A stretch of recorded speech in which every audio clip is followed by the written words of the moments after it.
পর্নোগ্রাফিতে মাত্র ১৫ বছরের এক কিশোরীর নাম ওঠায় তোলপাড় টাঙ্গাইল। টার্গেট ছিল টাঙ্গাইলের বিভিন্ন প্রতিষ্ঠানের শিক্ষক আর শিক্ষার্থী।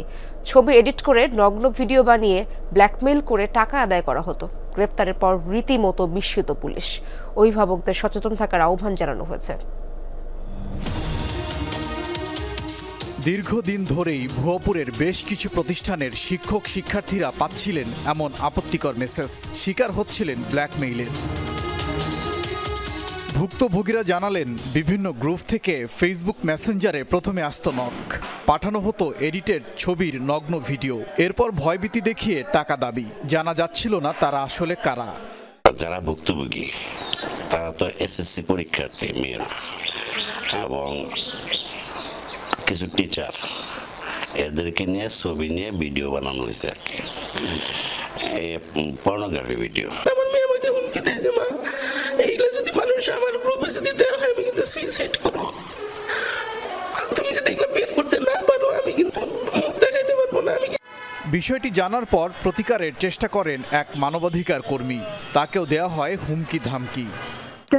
এটা কিন্তু অনেক বড় একটা সাহসের দরকার। উইদাউট এনি সাপোর্ট মানে ব্যাকআপ, শুধু ইন্ডিভিজুয়ালি একটা মেয়ে এই কাজটা করবে, এটা সম্ভব না। We need to go back to the family history, যে আসলে এই ফ্যামিলিতে এই ধরনের অপরাধের প্রবণতা আছে কিনা।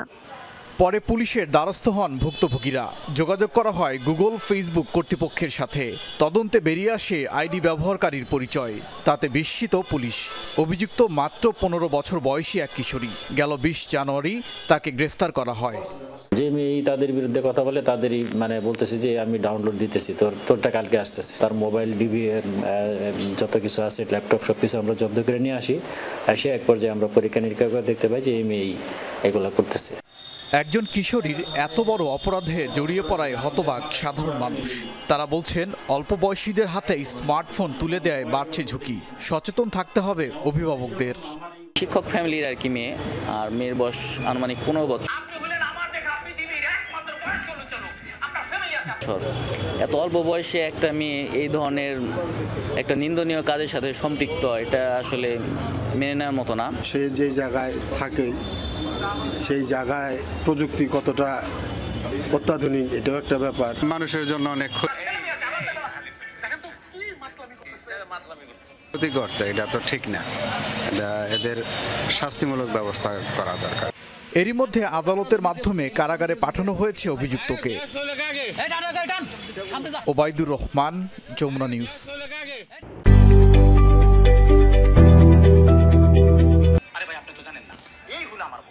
সারাদিন অফিসে আমরা পারে আসো, তুমি দেখতে একটা বুঝ দিলাম আর কি। আচ্ছা ঠিক আছে, না বস পরে না তো। সারাদিন অফিসে বসে আপনি আমার ইথিক্সের গল্প শোনান, আর রাতের বেলা আপনি সুন্দরী মেয়ে নিয়ে আসেন বারে মদ খাইতে, এখন বলতেছেন আপনি পরে কথা বলবেন। বস আপনি কিন্তু যাও না, খুবই যাও, তুমি কিন্তু লিমিট ক্রস করতেছো। বস আপনি লিমিট ক্রস করে দেখছেন কি? এ আপু আপনি কি জানেন, এই বেটা আপনার সেই বড় একটা মেয়ে আছে। আলেম আমি কিন্তু উত্তেজিত হয়ে যাচ্ছি, আমি কি ডান্স ইনকাট করব? আপনি উত্তেজিত হলে কি আমার বাল ছিঁড়া যাবে? আপনি উত্তেজিত হলে আপনার লস, আপনি অসুস্থ হয়ে যাবেন, আপনার পেট ফাটা যাবে, আপনার হাসপাতালে নিয়ে যাইতে হবে। আপনার কি জ্ঞান বুদ্ধি বলে কোনো কিছু নাই? আপনার হচ্ছে এত খারাপ, এইরকম একটা মোটা পিতৃতুল্য হাতির মতো লোকের সাথে আপনি রাত 12টায় আসেন মদ খাইতে। আপনার যদি এতই মদ খেতে ইচ্ছা হয় তাহলে আপনি আমারে বলতেন, আমি নিয়ে আসতাম। এই যে আমার বন্ধু আছে মুখলেস ভাই, পুলিশ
বুঝলাম না।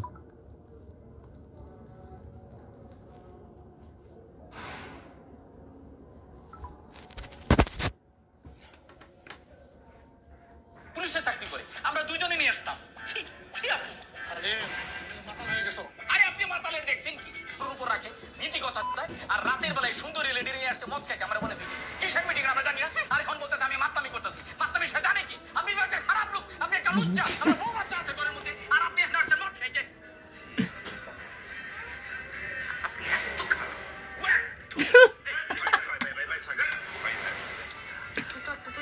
তরুণ সমাজের নষ্টের হাতিয়ার, সমাজের একটা সর্বনাশ।